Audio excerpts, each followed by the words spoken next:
Assalamualaikum warahmatullahi wabarakatuh. Pada video pertemuan kita kali ini kita akan membahas tentang pengenalan mata kuliah IMK, Interaksi Manusia dan Komputer.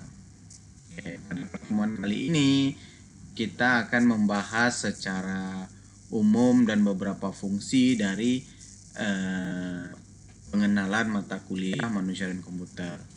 Yang pertama yang kita bahas yaitu definisi UI dan UX-nya, di mana UI dan UX ini sangat penting untuk kita kenali terlebih dahulu sebelum kita melakukan pengembangan aplikasi, menganalisa penggunaan aplikasi maupun interaksi antara manusia dan komputer di dalam suatu sistem atau aplikasi yang akan kita gunakan. Oke. Sebelum kita masuk ke user interface-nya, yang pertama yang harus kita bahas yaitu UI. UI di sini itu adalah user interface, proses di mana menampilkan sebuah hasil dari bentuk tampilan yang dapat dilihat oleh pengguna. Lebih tepatnya adalah bagian visual dari website, software maupun hardware untuk user dapat berinteraksi. Tujuan dari user interface sendiri adalah untuk meningkatkan fungsionalitas serta user experience dari pengguna. Nah, secara umum memang penggunaan user interface ini di mana user atau pengguna dari aplikasi itu bisa melihat apa saja sih fungsi-fungsi di aplikasinya dan apa saja fitur-fitur yang ada di aplikasinya serta kenyamanan mata ketika kita melihat sebuah aplikasi. Nah, di sini fungsinya itu ada di user interface, di mana ketika user interface sebuah aplikasi itu nyaman kita lihat, maka kita dapat berlama-lama di dalam aplikasinya atau nyaman kita di dalam aplikasi. Jangan menggunakan warna yang kontras sehingga bisa merusak mata dari pengguna ketika berlama-lama dalam menggunakan aplikasi kita.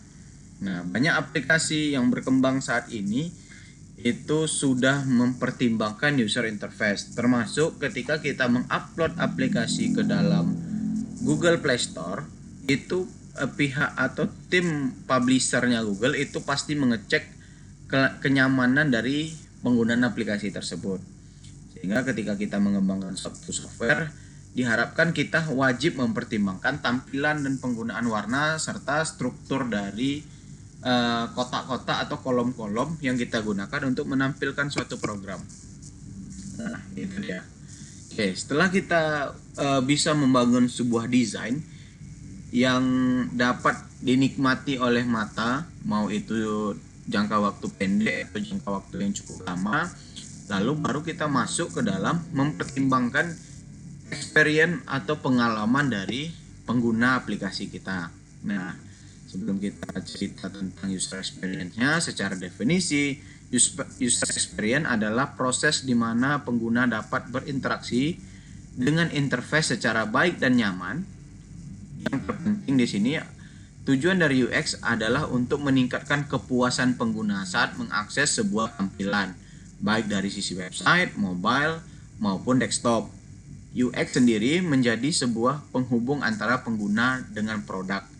Nah, ketika tampilannya sudah menarik, maka kita perlu meningkatkan experience. Experience ini adalah pengalaman kita ketika menggunakan aplikasi.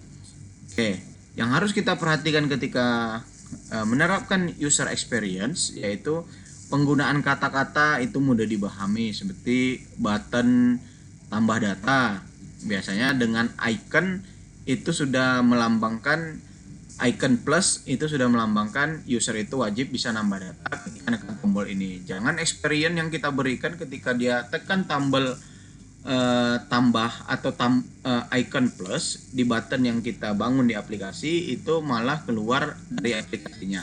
Nah, di sini experience dari pengguna itu sangat tidak relevan. Biasanya pada umumnya aplikasi itu menggunakan icon plus untuk menambah data. Nah, jangan sampai kita button atau icon plusnya sebagai exit dari aplikasi. Nah, itulah experience-nya. Itu salah satu contohnya. Banyak lagi penggunaan icon, penggunaan fungsi di aplikasi jangan sampai membuat bingung, sehingga dapat meningkatkan user experience dari pengguna aplikasi kita.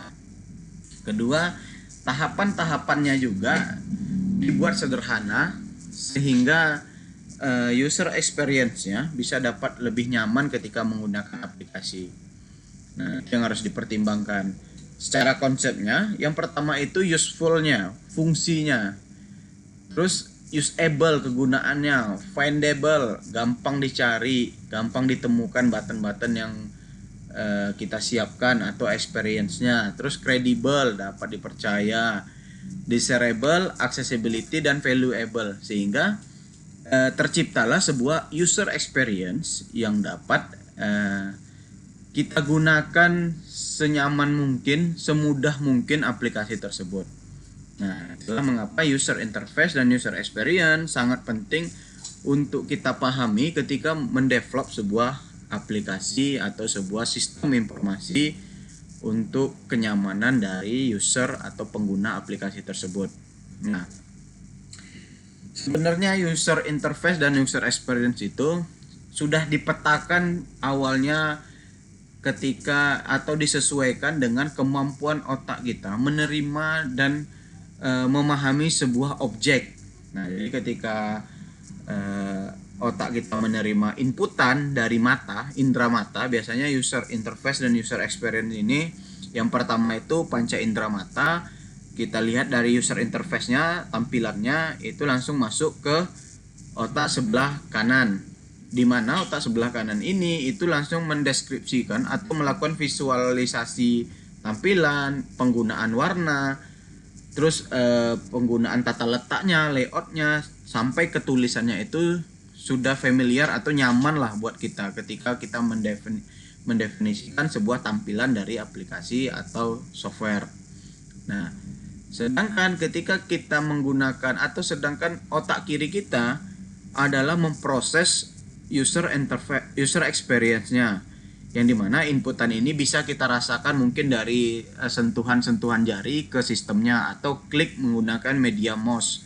Nah, ketika kita mengklik satu button, maka kita mulai memproses nih di otak kiri kita sebagai ini fungsi ini apa sih sebenarnya. Nah, interaksi tampilannya ke sistem, terus kita mendeskripsikan wireframe dan prototype dari sistemnya, terus informasi arsiteknya, penyusunan dari kalimatnya ini lebih banyak itu ke metode bacanya. Seperti kalau di website itu atau di aplikasi, pasti otak kita mengkonsumsi informasi menggunakan metode F atau metode Z. Nah, di sini banyak kita pertimbangkan gimana sih cara manusia itu, cara user itu membaca semua informasi dan melakukan menyerap kepada pola pikirnya. Nah, inilah makanya user interface dan user experience itu wajib kita pelajari ketika mendesain sebuah aplikasi, karena ini hal yang terpenting yang akan pertama kali user lihat dan user rasakan ketika mendevelop aplikasi. Setelah itu baru dia mikir nih, aplikasi ini fungsionalnya seperti apa. Misalnya masuk ke salah satu e-commerce, Tokopedia. Di Tokopedia sendiri secara pertama dia lihat tuh warna putih dan warna hijau. Karena memang warna yang digunakan cukup standar, jadi ketika warna produk itu masuk, maka sistem itu akan dibangun dengan variasi yang lebih menarik. Nah, tapi kalau kita gunakan membangun e-commerce dengan background yang berwarna, seperti beberapa kali Lazada coba terapkan, dia sistem mereka itu menggunakan background yang cukup berwarna. Ketika gambar-gambar produk itu masuk, itu seperti sangat penuh aplikasinya dan membuat kita itu kurang nyaman ketika melakukan atau ngecek produk-produknya di e-commerce yang ada. Nah, ini wajib kita perhatikan. Oke, selanjutnya itu gimana sih tahapan ketika kita coba menerapkan UI dan UX ke dalam aplikasinya. Yang pertama itu pasti ketika kita menerapkan ini pasti ada project yang harus kita kerjakan. Yang kedua, mendefine user requirement. Nah, user requirement ini kita kita definisikan. Yang pertama itu kalau kita mainnya di UI dan UX, yang harus kita perhatikan yaitu segmentasi user kita siapa. Jika usernya itu orang tua, maka tulisannya harus besar seperti itu. Button-button yang gunakan juga. Tapi kalau segmentasi aplikasi kita itu anak muda, ciptakanlah warna atau tampilan semenarik mungkin. Nah, kalau pengguna aplikasi kita banyaknya itu malam, nah makanya belakangan ini dark mode atau mode gelap itu mulai dipertimbangkan karena penggunaan mobile itu banyak di malam hari. Nah, itu beberapa define user requirement-nya untuk mendesain UI dan UX.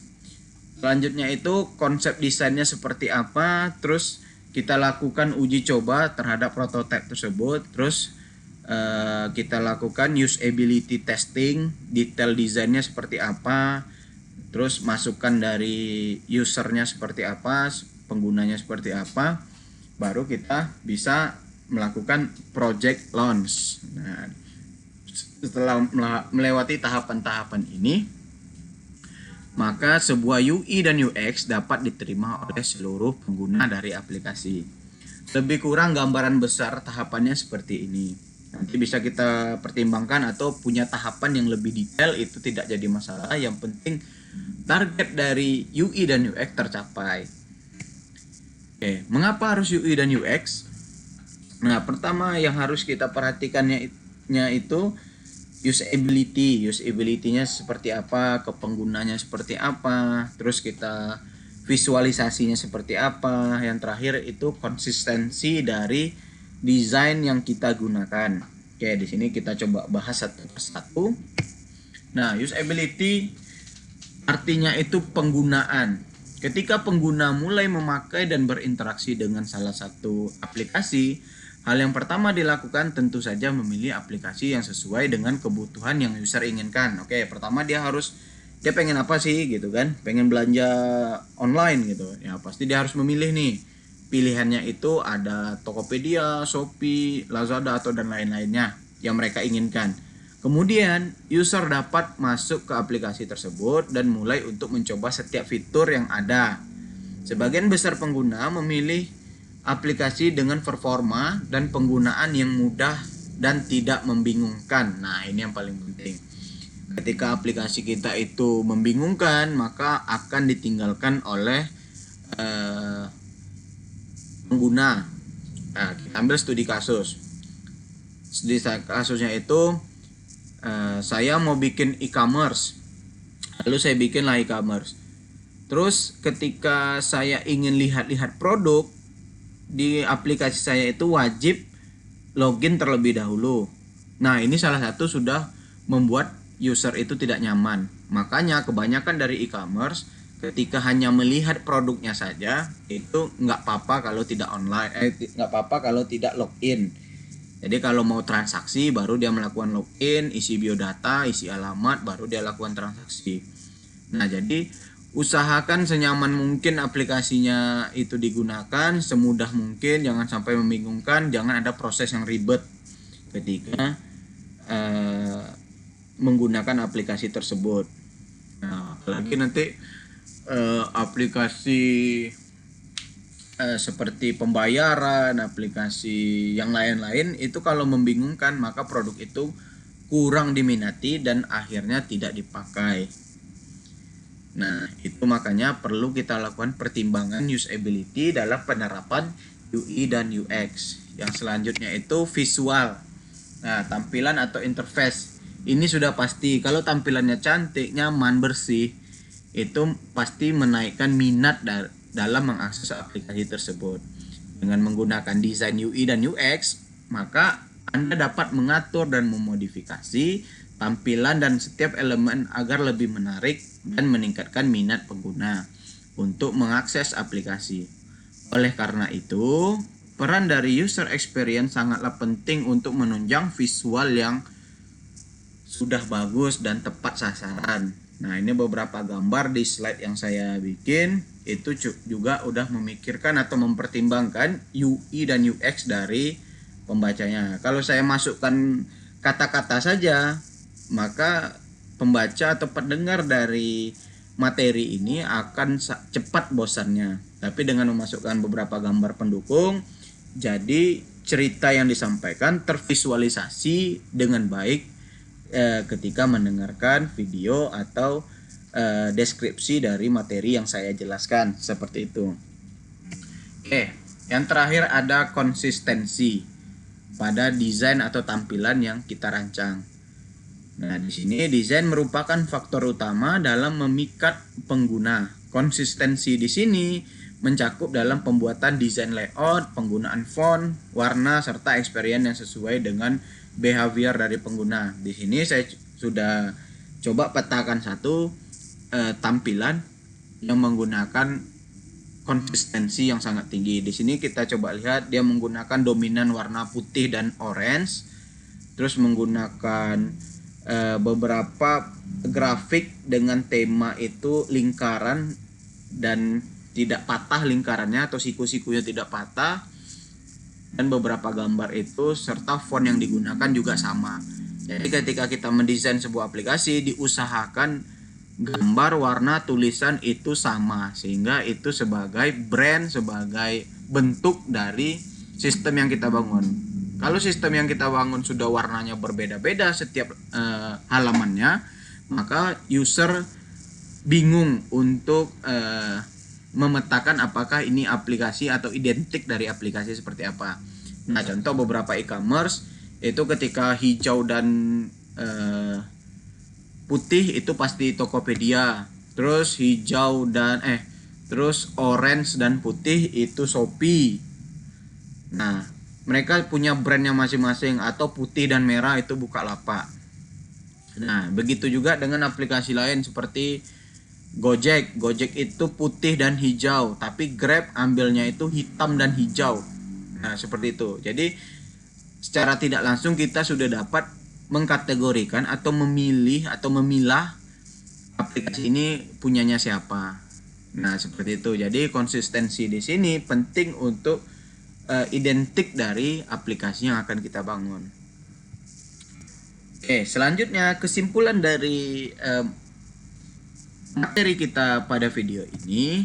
Yang pertama, UI adalah atau user interface adalah proses di mana menampilkan sebuah hasil dalam bentuk tampilan yang dapat dilihat oleh pengguna atau user. Sedangkan UX atau user experience adalah proses di mana menampilkan sebuah hasil dalam bentuk tampilan yang dapat dilihat oleh pengguna atau usernya. Itu kesimpulan pertama. Kesimpulan kedua, orang yang bekerja untuk membuat desain UI dan UX tersebut atau desainernya, posisi tersebut berperan penting dalam pembuatan desain awal dari aplikasi, baik dari tampilan website, desktop maupun mobile. Yang ketiga, terdapat 5 macam komponen, yaitu informasi arsitektur, interaksi desain, fungsionalitas, prototype, dan desain visual di dalam pengembangan aplikasi mobile. Sangat diperlukan desain dari UI dan UX untuk meningkatkan kualitas serta memudahkan pengguna dalam berinteraksi dengan aplikasi. Oke, mungkin materi yang saya sampaikan tidak begitu lengkap dan kompleks, tapi ini sebagai materi pembuka.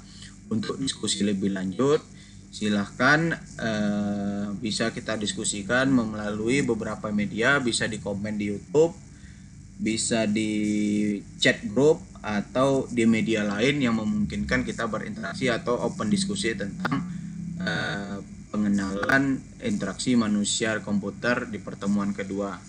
Oke, sebelum saya akhiri video ini, ada satu case yang akan kita review bersama, yaitu silahkan pilih salah satu aplikasi yang sering digunakan.